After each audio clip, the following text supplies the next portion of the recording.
mempersiapkan diri kita untuk Natal yang gak lama lagi, 25 hari lagi. Dan yuk kita sebelum kita memasuki pembahasan hari ini, kita mau membaca sama-sama di Mikah 5 ayat yang pertama. Kitab Mikah 5 ayat yang pertama, demikian firman Tuhan. Tapi engkau, hai Bethlehem Efrata, hai yang terkecil di antara kaum-kaum Yehuda, daripadamu akan bangkit bagiku seorang yang akan memerintah Israel, yang permulaannya sudah sejak purbakala, sejak dahulu kala. Ada nubuatan di kitab Mikah yang mengatakan, hai Bethlehem, kamu kota yang paling kecil, kamu kota yang paling tidak dianggap, daripadamu akan lahir seorang pemimpin. Yang kita tahu pemimpin yang dimaksudkan di kitab Mikah ini siapa? Tuhan Yesus Kristus. Lahir di sebuah kota Bethlehem. Tuhan Yesus lahir di dalam sebuah palungan yang kecil. Dikatakan di situ bahwa Yesus harus datang menggenapi nubuatan, dia harus datang di kota kecil yang bernama Bethlehem. Bapak Ibu harus mengerti bahwa Bethlehem ini kota kecil. Bethlehem ini kota tidak terkenal. Hanya terkenal sekarang sejak Tuhan Yesus lahir di Bethlehem. Pertanyaan saya adalah kenapa dari semua kota yang ada di Israel, Tuhan memilih apa? Bethlehem. Kenapa tidak kota besar seperti Yerusalem? Nah dari semua yang ada tempat yang ada, Tuhan Yesus memilih untuk lahir di mana? Sebuah palungan yang kecil, sebuah palungan yang kotor. Bisa aja dia memilih untuk lahir di dalam istana besar, di dalam hotel bintang 5. Tapi dari semua tempat yang ada, semua kota yang ada, Tuhan memilih di mana? Bethlehem, di kota yang kecil. Kota yang tidak terkenal. Lebih parahnya lagi, Tuhan Yesus memilih untuk lahir di mana? Palungan. Saya akan tutup dengan 2 poin yang sederhana hari ini. Kenapa kok Bethlehem? Catat baik-baik. Bapak Ibu yang pertama. Bapak Ibu, kalau Yesus lahir di istana, kalau Yesus lahir di hotel bintang 5, yang security-nya banyak, penjaganya banyak. Saya kasih tahu bahwa hanya orang-orang kaya dan orang-orang yang elit bisa datang kepada Tuhan Yesus. Gak mungkin rakyat biasa bisa masuk istana, betul? Gak mungkin orang yang bajunya compang-camping bisa masuk ke dalam hotel bintang 5, pasti diusir. Gak mungkin orang yang gak punya duit, orang yang sederhana bisa masuk ke istana. Istana adalah tempatnya raja, tempatnya bangsawan. Seperti teman-teman saya, bangsawan. Orang Jawanya bilang bangsa sing tangine awan, bangsa yang bangunnya siang-siang. Tapi bukan itu, bangsawan itu yang saya maksudkan. Tapi karena dia datang di kota yang kecil. Bahkan Yesus lahir di dalam kandang. Mau orang-orang kaya sekaya apapun bisa datang gak? Bisa datang. Seperti orang-orang Majus. Mereka adalah orang-orang yang kaya dari timur. Mereka membawa emas. Mereka membawa persembahan yang berharga. Mereka datang ke palungan kecil. Everybody, orang-orang kaya datang. Orang hina pun bisa datang. Gembala-gembala pada zaman itu adalah the lowest class. Lebih rendah daripada petani, gembala-gembala. Firman Tuhan berkata, gembala-gembala yang mereka bau, pakainya compang-camping, yang mereka direndahkan, yang mereka mungkin tidak mempunyai uang banyak, dikatakan mereka pun datang kepada Tuhan Yesus. Jadi kenapa kok Bethlehem? Apa yang Tuhan ingin sedang katakan kepada kita lewat Bethlehem ini? Catat baik-baik. Tuhan ingin memberitahukan kepada kita bahwa kedatangannya di dunia, Yesus datang ke dunia untuk membuat Tuhan approachable, untuk membuat Tuhan terbuka untuk semua orang. Tuhan bukan hanya milik orang kaya, Tuhan tidak hanya milik para bangsawan. Tuhan Yesus itu milik semua orang, mau dari kelas paling atas sampai kelas yang bawah, semuanya bisa datang kepada Tuhan Yesus. Yang percaya katakan amin. Yesus bukan milik orang kaya. Yesus bukan milik orang yang berpangkat dan terpandang. Namun orang hina, orang miskin, orang yang tidak mampu, orang yang berdosa, orang yang tidak terpandang, mereka pun bisa datang kepada Tuhan Yesus. Wow, bukankah ini sebuah berita baik bagi kita?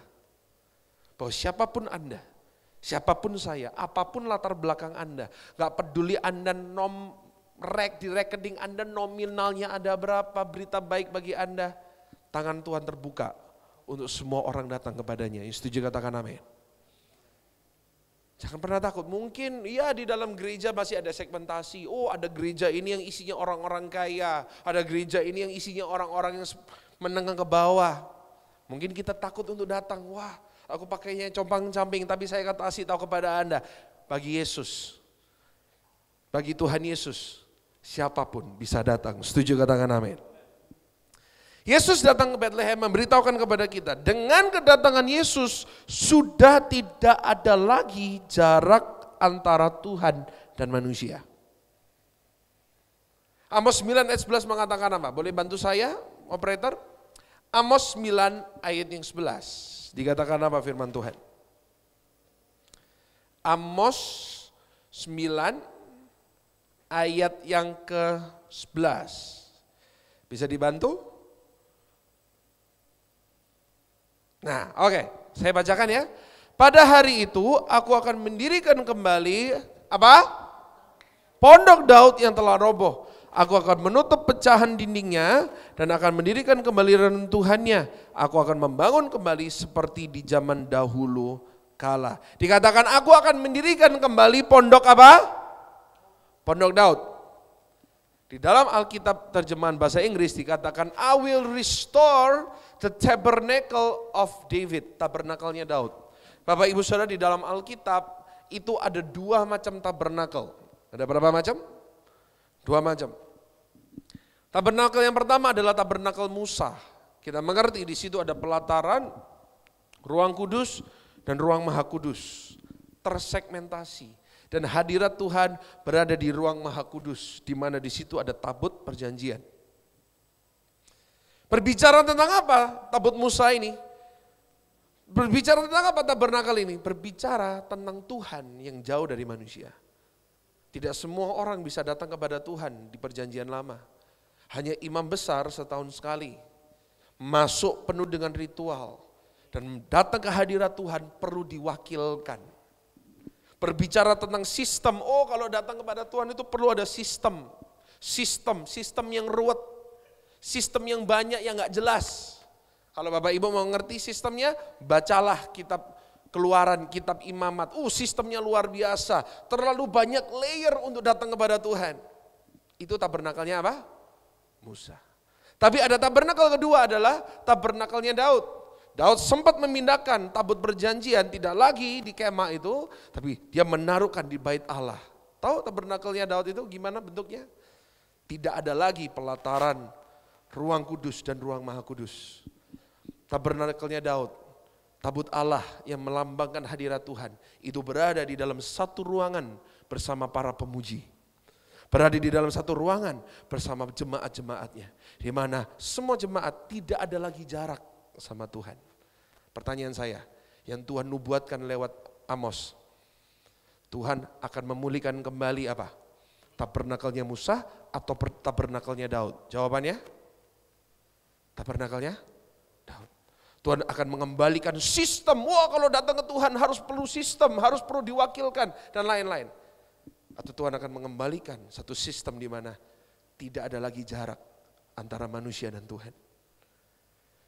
Lewat kelahiran Tuhan Yesus, nubuat ini digenapi. Aku akan memulihkan pondok Daud, di mana sudah tidak ada lagi jarak antara Tuhan dan manusia. Tuhan Yesus datang di tempat yang paling rendah, supaya orang setinggi apapun bisa datang, dan orang serendah apapun juga bisa datang. Orang yang paling merasa dirinya, dalam tanda kutip, mereka merasa paling suci, bisa datang kepada Tuhan. Orang yang merasa dirinya paling berdosa, mereka pun bisa datang kepada Tuhan Yesus. Boleh katakan wow. Boleh sama-sama katakan wow. Natal yang pertama, kenapa Bethlehem? Natal berbicara, Tuhan ingin memiliki kedekatan dengan kita. Setuju, katakan amin. Tuhan ingin beritahu kepada kita, jangan kamu takut untuk dekat denganku. Hampirilah tata kasih karunia dengan penuh keberanian. Tangannya selalu terbuka bagi Anda. Di Natal ini, tahu gak apa yang Tuhan mau? Biasanya kalau Natal yang bawa kado siapa? Yang bawa kado siapa? Kalau ulang tahun yang bawa kado siapa? Yang ulang tahun, kalau Anda datang ke ulang tahun yang bawa kado siapa? Tamu. Tapi aneh orang Kristen, Tuhan ulang tahun kita yang minta kado. Betul gak? Natal ini yang ulang tahun siapa? Anda atau Tuhan Yesus? Kasih kado buat Tuhan. Itu apa? Hatimu yang mendekat pada Tuhan. Itu yang Tuhan inginkan. Lewat Bethlehem, dia sedang berbicara kepada Anda. Ayo anak-anak Tuhan, semuanya mendekat pada Tuhan. Karena dia Tuhan yang terbuka untuk semua orang. Yang percaya berikan tepuk tangan buat Tuhan kita. Yang kedua, kenapa Bethlehem? Saya catat, big things always have small beginnings. Hal-hal yang besar seringkali memiliki permulaan yang sangat amat kecil. Kita percaya Yesus adalah Tuhan. Setuju, katakan amin. Bukan Allah mayor, Allah minor, tapi dia adalah Tuhan itu sendiri. Kita percaya Yesus adalah juru selamat. Masih tetap percaya Yesus juru selamat? Jangan sampai enggak ya. Kita percaya Yesus Tuhan, Yesus juru selamat. Di Kejadian 3:15 Tuhan berkata kepada iblis, akan datang seorang juru selamat yang akan meremukkan kepalamu. Di Yesaya 9 ayat 5 dikatakan lambang pemerintahan ada di bahunya, namanya akan disebut orang. Raja damai, Bapa yang kekal, Allah yang perkasa, penasihat yang ajaib. Coba. Kalau Anda tidak mengerti ceritanya, pikiran Anda, wah Allah perkasa, Bapa yang kekal, penasihat ajaib. Terus berkata kepada setan, dia akan meremukkan kepalamu. Bayangan Anda, seharusnya kedatangannya gimana? Bayangan Anda, kalau saya kasih promosi kepada Anda, wah akan datang seorang yang luar biasa. Menurut Anda, kedatangannya gimana? Pasti kita akan mikir, wah pakai jam tangan 1 miliar. Pakai bajunya 100 juta, pakai kacamatanya 200 juta, pakai hairspray 100 juta. Semua serba cash. Heboh, betul gak? Tapi introduksinya Tuhan Yesus luar biasa, Allah perkasa. Tapi anehnya, Yesus datang sebagai bayi. Bayi adalah makhluk yang paling lemah di dunia ini. Bayi, anjing, dalam beberapa hari sudah bisa jalan sendiri, sudah bisa makan sendiri. Bayi, manusia. Saya baru punya anak saya umurnya 5 bulan. Itu pun belum bisa jalan sendiri. Dia pun belum bisa minum susu sendiri, harus ada yang ngedotin. Bayi manusia paling lemah, masih lebih kuat semut. Bayi sedikit-sedikit sakit, sedikit-sedikit rewel, betul gak? Yesus Tuhan datang, Allah yang perkasa, datang sebagai makhluk yang paling lemah. Bukan hanya itu, Yesus lahir di kota yang kecil, tadi saya sudah katakan, Bethlehem itu kota yang kecil dan tidak terkenal. Kota yang tidak dihiraukan oleh orang Israel pada zamannya. Dan bukan hanya itu, Tuhan lahir di kandang binatang. Tempat yang paling banyak infeksinya, tempat yang sangat amat dingin. Saya dulu pernah melahirkan, bukan maksudnya saya pernah bantu melahirkan ya, bukan saya melahirkan. Ya, saya seorang dokter dan saya dulu pendidikannya di rumah sakit. Saya pernah membantu puluhan ibu-ibu melahirkan. Dan harus steril semuanya. Segala sesuatunya harus amat steril. Kalau tidak steril, kita murid-murid, kita kena hukum. Kenapa? Karena sangat mudah untuk ibu kena infeksi dan anak kena infeksi kalau dalam proses persalinan tidak steril. Jadi benar-benar harus steril, cuci tangan, harus mandi dulu supaya anaknya tidak, coba bayangkan, di rumah sakit harus steril banget. Yesus lahirnya di mana? Kandang ya? Kira-kira kandang itu steril atau enggak? Kira-kira ada yang mau tidur di kandang? Baunya luar biasa. Betul enggak? Ada yang punya anjing di rumah? Punya anjing di rumah? Punya anjing di rumah gimana baunya? Bau ya? Sebersih-bersih apapun anjing Anda, saya punya 2 anjing, namanya Moon and Miso, dua-dua bison. Dan kalau mereka pup, waduh aduhai baunya. Meskipun mereka anjing kecil dan putih lucu. Pupnya dahsyat juga.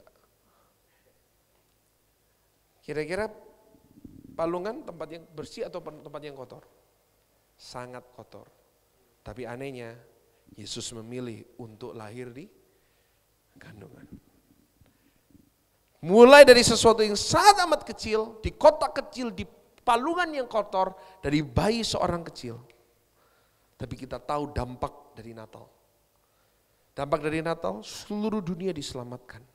Bahkan seluruh dunia merayakan Natal. Bapak Ibu harus tahu, Christmas is the most celebrated event in the world.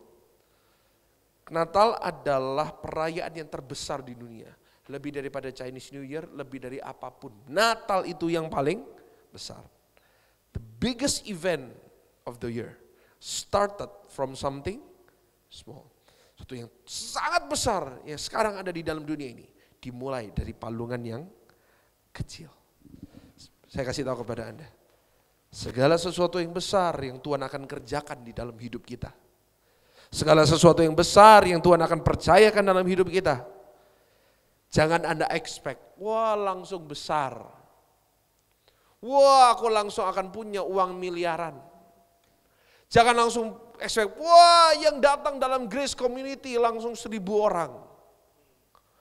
Seringkali Tuhan mau memberkati hidup kita, Tuhan mau mempercayakan kita kepada ribuan hal. Seringkali mulainya dalam hal-hal yang kecil dan sederhana. Bahkan bukan hanya Bethlehem, Tuhan memakai roti yang kecil dari anak kecil untuk mengenyangkan 5.000 orang laki-laki, belum wanita dan anak-anak. Roti yang kecil dari anak yang kecil. Tuhan memindahkan gunung yang tinggi, dikatakan apa? Asal kamu mempunyai iman sekecil, bijinya kecil, the smallest of the small. Tuhan memakai batu yang kecil. Tangan Daud, saat dia lemparkan, dia meruntuhkan raksasa yang bernama Goliat. Gak perlu batu yang besar, cukup batu yang apa? Kecil. Sebab itu izinkan saya berkata apa kepada Anda? Jangan pernah meremehkan hal-hal yang kecil dalam hidup Anda. Kok gak ada amin? Jangan pernah meremehkan hal-hal kecil dalam hidup Anda. Jangan pernah meremehkan permulaan-permulaan kecil dalam hidup Anda. Karena kekristenan pun mulai dari desa yang kecil, dalam palungan yang kecil. Saya Pastor Andrew saya dari GSJS. Dan GSJS sekarang ada di Jakarta, dulu mulainya di Surabaya. Mulainya bukan pandemi, mulainya pada tahun 2010. Di sebuah gedung namanya Gramedia Expo di Surabaya. Dan saat GSJS pertama kali muncul dan beredar, namanya gerejanya Gereja 1 Jam Saja. Satu orang Kristen di Indonesia menghujat gereja 1 jam. Semuanya pada ngomong, gereja apaan itu 1 jam? Gereja sesat. Betul? Pernah dengar? Pernah dengar. Karena Anda yang saya maksud. Saya pasti di sini pasti ada, gereja apa itu gereja sesat 1 jam. Kami mulai dengan sangat sederhana Bapak Ibu, kami mulai dulu Gramedia Expo, itu gedungnya segini dan Jumlah kursinya persis sama, segini. Kami dulu melakukan 10 kali ibadah, dan jangan Anda mengira 1 kali ibadah itu ramai semua. Saya pernah melayani, saya dulu belum berkhotbah, saya WL. Di depan saya hanya ada 2, bukan 2 keluarga, 2 manusia. Sekarang puji Tuhan yang datang ini kan lumayan kan, ada 20 orang kan, puji Tuhan ini termasuk banyak.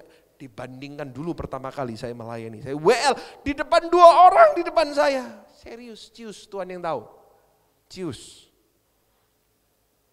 2 orang di depan saya, tapi kami lakukan dengan setia. Kami lakukan dengan sungguh-sungguh. Permulaan kecil kami tidak remehkan. Saya dulu WL, mungkin Anda kalau hadir hari itu mungkin Anda kira saya orang sinting. Kenapa? Gaya WL-nya tidak cocok dengan 2 orang. Saya semangat karena saya membayangkan ada ribuan orang di depan saya. Saya cuma pakai imajinasi saya ada ribuan orang di depan saya, padahal kenyataannya hanya 2. Kami melakukan itu dengan setia selama 10 tahun. Dan akhirnya kami datang ke kota Jakarta 2022. Apa yang terjadi? Terulang lagi apa yang saya rasakan 10 tahun sebelumnya, 12 tahun sebelumnya. Kami mulai GSJS Jakarta 2022 di hotel kecil namanya Hotel All Sedayu di Kelapa Gading. Kami melakukan 8 kali ibadah. Jam 9, 10, 11, 12, 1, 2, 3, 4, 5. Siapa yang khotbah? Saya sendiri. 8 kalinya. Itu setelah selesai khotbah sehari itu kaki ya, kayaknya mau saya potong gitu Bapak Ibu Saudara. Kenapa? Saking pegel, saking sakitnya ini kaki. 8 kali ibadah, tahu? Di depan saya, jangan kira langsung banyak orang, di depan saya 3 orang. Bapak, ibu, dan stroller bawa bayi. Bayinya lalu rewel, ibunya keluar, saya one on one sama bapaknya. Pada saat itu saya hanya ingin berkata kepada Bapak, Bapak kepingin tahu apa hari ini? Bapak ada masalah apa hari ini? Tolong ceritakan pada saya, kita konseling one on one. Coba Bapak Ibu bayangkan, gereja yang datangnya bukan 10 orang, bukan 15 orang, bukan 20 orang. 1 manusia di depan saya. Itu saya alamin Bapak Ibu Saudara, benar. Saat itu namanya manusia ya, di Surabaya sudah sangat mapan. Surabaya sudah sangat enak, istilahnya kan gitu. Saya hanya butuh, jadi saya harus ngalamin semuanya itu kembali, habis di depan ribuan orang, kembali ke 2 manusia. Terus terang namanya manusia, saya pengen putus asa. Namanya manusia, habis lihat segitu ribuan orang di depan saya setiap minggu.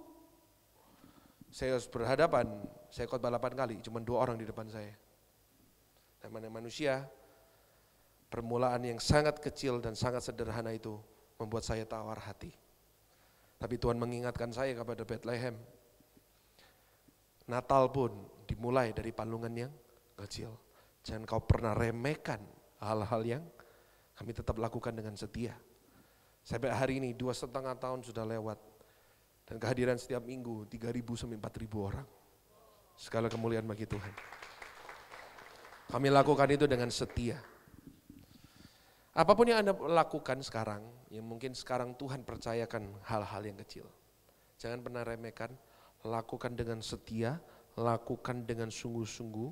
Maka di waktu Tuhan lihat kita setia, Tuhan kita lihat kita sungguh-sungguh. Tuhan akan mengangkat hidup kita. Tuhan akan percayakan kita jauh lebih banyak. Ya mungkin sekarang Grace Community belum sebanyak itu ya Bu ya. Mungkin sekarang baru komunitas, suatu saat siapa tahu jadi church. Amin. Kita mulai mungkin gak banyak yang datang segini. Tapi lakukan dengan setia, lakukan dengan sungguh-sungguh. Saya gak keket, suatu saat Tuhan akan percayakan ribuan orang. Asal dilakukan dengan setia. Bethlehem identik dengan kecil, insignifikan.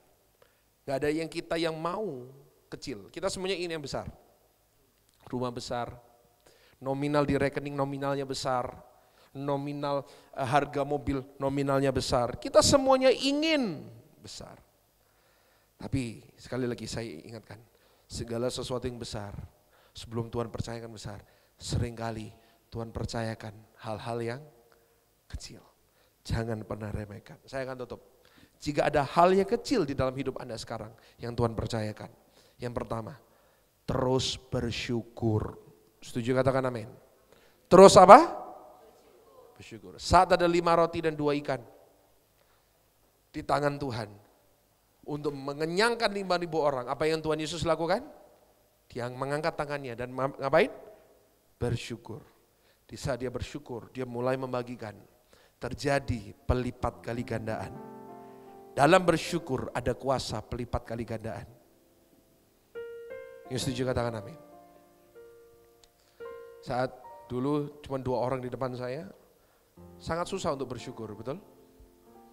Habis ribuan orang, namanya manusia, sangat susah, sangat-sangat susah untuk ngomong terima kasih Tuhan. Tapi tahu nggak? Dalam Alkitab ada 2 versi bersyukur. Satu adalah ucapan syukur, kedua adalah korban syukur. Yang pertama adalah apa? Ucapan syukur, kedua adalah ucapan syukur. Ketika Anda dapat uang 1 miliar, siapa yang gak bersyukur? Di sini tiba-tiba dapat uang 1 miliar, semuanya pada bersyukur, betul gak? Pasti bersyukur. Tapi ketika Anda dapat sakit, bersyukur gak? Ketika Anda habis rugi, bersyukur gak? Ketika Anda habis dipecat, bersyukur gak? Ketika dalam kedukaan, di dalam kerugian, di dalam badai dalam hidupmu, Anda tetap mengangkat tangan, Tuhan, terima kasih. Itu namanya korban. Dan Tuhan dari atas, wow, orang ini cuma dikit, rugi lagi, dia bersyukur. Di situ terjadi pelipat kali gandaan. Mungkin sekarang gak ada hal dalam hidupmu untuk bisa bersyukur. Tapi selalu naikkan korban syukur. Saya dalam posisi itu, saya memaksa diri saya untuk tetap semangat. Saya memaksa diri saya, minggu depan aku harus kembali ke sini. Minggu depan aku gak boleh kembali ke Surabaya. Saya sudah ngomong saat itu, masih pacar saya yang sekarang jadi istri saya. Kalau gini kita mending pulang aja, aku mending pulang aja. Aku mending stop aja kalau gini ceritanya. Tapi saya memaksa diriku, bersyukur. Bersyukur, bersyukur. Dan dalam bersyukur ada pelipat kali gandaan. Kalau tidak ada alasan untuk bersyukur, naikkanlah korban syukur. Yang pertama, kalau ada yang kecil dalam hidupmu, tetaplah bersyukur. Yang kedua, saat Anda dipercayakan kepada hal-hal yang kecil, tetaplah setia dan lakukan yang terbaik. Amin. Apapun yang kecil dalam tangan Anda, jangan setengah-setengah melakukan.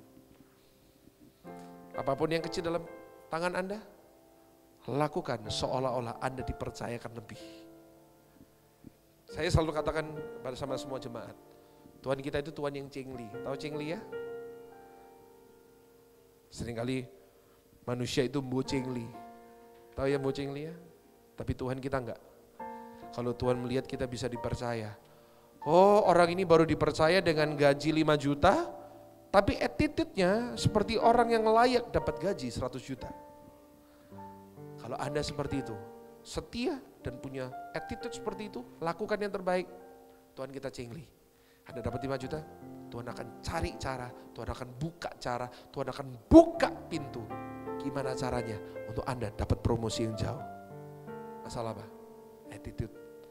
Dapat kecil, tetaplah setia melakukan yang terbaik. Siapa di sini mau? Apapun yang kecil dalam hidupmu, Anda tetap setia dan lakukan yang terbaik. Berikan tepuk tangan buat Tuhan kita yang luar biasa. Saya tidak perpanjang firman Tuhan lagi, tapi saya berdoa apa yang sederhana yang saya bawakan kepada Anda hari ini, itu boleh menjadi berkat bagi kita. Kita belajar tentang Bethlehem hari ini, sebuah kota yang kecil, sebuah palungan yang hina. Kenapa? Karena Tuhan ingin beritahu kepada kita, Dia adalah Tuhan yang terbuka untuk semua orang. Tidak ada orang yang terlalu berdosa untuk tidak bisa datang kepada Dia. Tangannya selalu terbuka. Dan yang kedua, Bethlehem berbicara tentang sesuatu yang kecil. Seringkali sebelum Tuhan melakukan sesuatu yang spektakuler dalam hidup kita, Tuhan lakukan perkara-perkara yang kalau ada Anda yang hari-hari ini dipercaya dalam hal-hal yang kecil, gak usah tawar hati. Tetaplah bersyukur. Saya tahu gak mudah untuk bersyukur, betul? Saya gak tahu saat Anda habis kehilangan sesuatu untuk bersyukur susah. Naikkanlah korban syukur. Yang kedua, sekecil apapun, tetaplah setia lakukan yang terbaik. Karena Tuhan kita, Tuhan yang melihat. Karena Tuhan kita, Tuhan yang bertanggung jawab atas hidup kita. Yang percaya berikan tepuk tangan buat Tuhan kita.